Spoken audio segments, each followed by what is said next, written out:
My name is Uvodich. I am a practicing family law attorney. Typically in the Child in Need of Care Court, I represent parents and grandparents and other interested parties. My experience has been in multiple counties.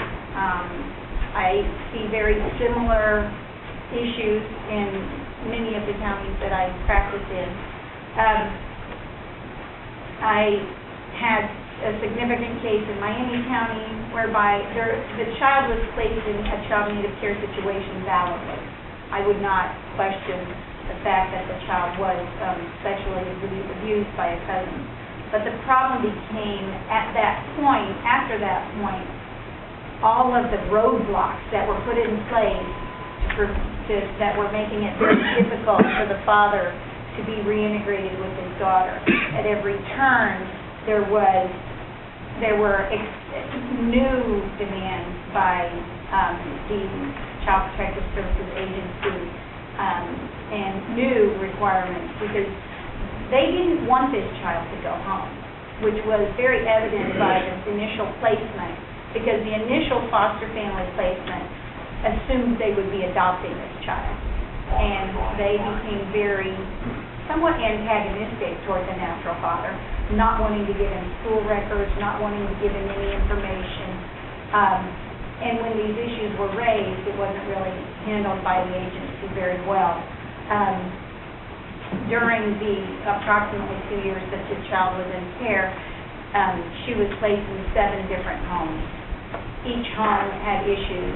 Family placements were not sought out initially at all until a family member finally went through the entire MAP training and was certified as a foster parent, and that was the final placement. And they actually were supportive of the natural father because they understood that reintegration would be the plan. The judge in Miami County did a good job of allowing this parent and acknowledging that he was doing everything, even though at every turn there was another roadblock thrown at him. The foster placements, one of the foster placements ended up, apparently there was some abuse of the foster child, and they ended up losing their license, and the child was removed. However, the father and the grandparents were never notified of specifics that happened, which makes it very difficult as a parent and family member of a child that's been in the foster system to address those issues when they come out of the foster system. I understand as an attorney, the agency doesn't want to say, well, this happened when this child was in foster, and so we moved her, because you don't want, I'm assuming, are concerned over liability and things such as that. But the reality is, parents need to know what's going on, especially parents that are working toward reintegration or doing everything that is asked of them during reintegration. They need to be informed about the issues with their child. And ultimately, this child was home. But this was in Miami County.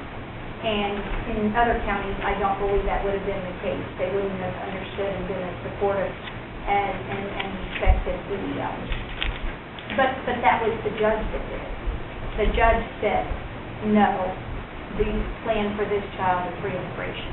The judge did not agree to allow the plan to be termination at any given time because the father was working toward reintegration and because she saw him doing everything he could to take the steps.